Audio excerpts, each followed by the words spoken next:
dear students. Welcome to Bosco Campus Vision, YouTube channel of Kottayam Don Bosco College. I am Grishma TJ, faculty member of PG Department of Commerce. Today, I am here with the paper Strategic Management, which is a core paper for BCom Tax Procedure and Practices students under Kerala University. This is the third lecture of the series. In this lecture, we are discussing about the characteristics of strategy.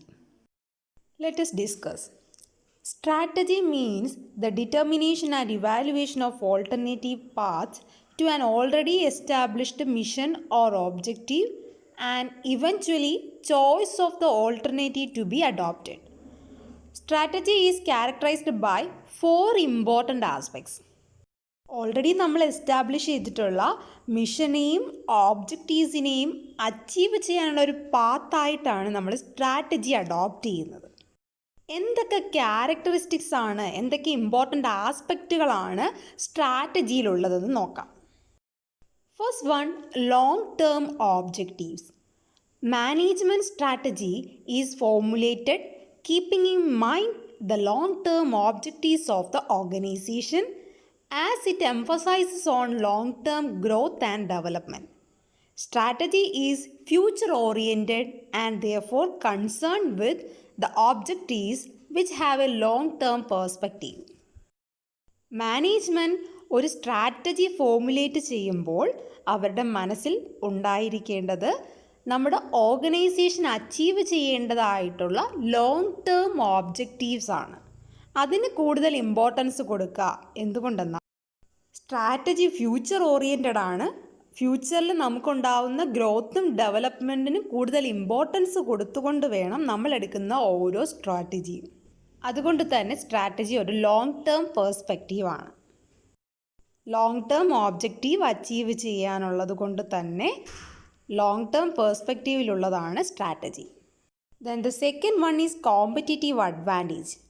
Wherever strategy is formulated, managers have to keep in mind the strategies of competitors of the organization.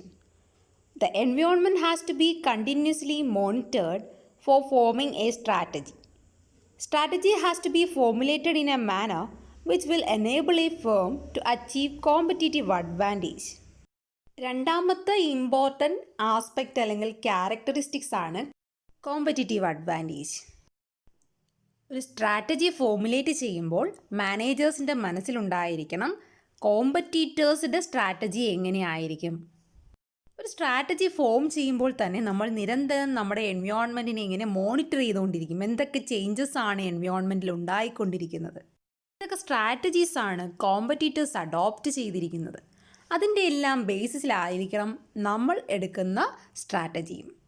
അങ്ങനെ കോമ്പറ്റീറ്ററിനെ overcome ചെയ്യാൻ പറ്റുന്ന ഒരു strategy നമ്മൾ formulate ചെയ്യുകയാണ് എങ്കിൽ നമ്മുടെ ഫേമിന് competitive advantage നേടാൻ സാധിക്കും. ദെൻ മൂന്നാമത്തെ ഇമ്പോർട്ടൻ്റ് ആസ്പെക്റ്റ് ആണ് choice of alternatives. Strategy involves adoption of the course of action and allocation of resources for meeting the long term objectives. For among the various courses of action available, the managers have to choose the one which utilizes the resources of the organization in the best possible manner to achieve the organizational objectives. നമ്മൾ എടുക്കുന്ന strategy എപ്പോഴും റിസോഴ്സസിനെ maximum allocate ചെയ്തുകൊണ്ട് long term ഓബ്ജക്റ്റീവ്സിനെ achieve ചെയ്യുന്നതായിരിക്കണം. ഒരുപാട് രീതിയിൽ ഒരു പ്രോബ്ലത്തെ നമുക്ക് solve ചെയ്യാനുള്ള actions available ആവുന്ന സിറ്റുവേഷനിൽ ബെസ്റ്റ് പോസിബിൾ മാനറിൽ നമ്മുടെ ഓർഗനൈസേഷണൽ ഗോൾസ് അച്ചീവ് ചെയ്യാൻ പറ്റുന്ന തരത്തിലുള്ള ഓർഗനൈസേഷനിൽ നമ്മൾ ഉപയോഗിക്കുന്ന റിസോഴ്സസിനെ മാക്സിമം യൂട്ടിലൈസ് ചെയ്യുന്ന ഒരു കോഴ്സ് ഓഫ് ആക്ഷനെ ചൂസ് ചെയ്യുകയാണ് മാനേജർ എങ്കിൽ നമ്മളെടുക്കുന്ന സ്ട്രാറ്റജി സക്സസ് ആവും. മൂന്നാമത്തെ ആസ്പെക്റ്റ് പറഞ്ഞത് ചോയ്സ് ഓഫ് ഓൾട്ടർനേറ്റീവ്സ്. ഒരുപാട് ഓൾട്ടർനേറ്റീവ്സിൽ നിന്നും നമുക്ക് ഓർഗനൈസേഷനിൽ പറ്റുന്ന ബെസ്റ്റായിട്ടുള്ളൊരു ഓൾട്ടർനേറ്റീവിനെ ചൂസ് ചെയ്യുന്നതാണ് സ്ട്രാറ്റജിയുടെ മൂന്നാമത്തെ ആസ്പെക്റ്റ് പറയുന്നത്. Then the fourth aspect is synergy. Synergy is the idea of putting two or more elements together to achieve a sum total greater than the sum total of individual elements separately. This greater sum is due to synergic effect and is called 2 plus 2 is equal to 5 effect. Strategies boost the prospects by providing synergy. Synergy എന്ന് പറയുന്ന idea 2 or more elements നമ്മൾ ഒരുമിച്ച് ഉപയോഗിച്ചുകൊണ്ട് നമുക്ക് അതിൽ നിന്നും കിട്ടുന്ന result എന്ന് പറയുന്നത് അതിൻ്റെ ഇൻഡിവിജ്വൽ എലമെൻറ്റിൻ്റെ സം ടോട്ടലിനേക്കാളും കൂടുതലായിരിക്കും അതിൻ്റെ 2 or more എലമെൻറ്റ്സ് ഒരുമിച്ച് നമ്മൾ ഉപയോഗിക്കുമ്പോൾ ഉണ്ടാവുന്ന എഫക്റ്റ് എന്ന് പറയുന്നത്. ഈ ഗ്രേറ്റർ സം ടോട്ടലിനെയാണ്, ഈ എഫക്റ്റിനെയാണ് സിനർജിക് എഫക്റ്റ് എന്ന് പറയുന്നത്. അതിനെ നമ്മൾ 2 plus 2 is equal to 5 effect എന്നും പറയാറുണ്ട്. ഇങ്ങനെ ഈ സിനർജി ഉപയോഗിച്ചുകൊണ്ടാണ് നമ്മൾ സ്ട്രാറ്റജീസിനെ ബൂസ്റ്റ് ചെയ്യുന്നത്. നമ്മൾ 2 എലമെൻറ്റ്സ് എടുക്കുകയാണ്, 2 എന്ന് പറയുന്ന എലമെൻറ്റും നെക്സ്റ്റ് ഒരു 2 എന്ന് പറയുന്ന എലമെൻറ്റും നമ്മൾ ഉപയോഗിച്ചു. പക്ഷെ നമുക്ക് കിട്ടുന്ന റിസൾട്ട് എന്ന് പറയുന്നത് 5 ആണ്. 2 plus 2 is equal to 4 വരേണ്ടടുത്ത് നമുക്കതിൻ്റെ എഫക്റ്റ് എന്ന് പറയുന്നത് ഈ 2 എലമെൻറ്റും കൂടി ഉപയോഗിക്കുമ്പോൾ നമുക്ക് അതിൻ്റെ റിസൾട്ട് എന്ന് പറയുന്നത് 5 എഫക്റ്റ് കിട്ടുന്നതാണ് സിനർജി.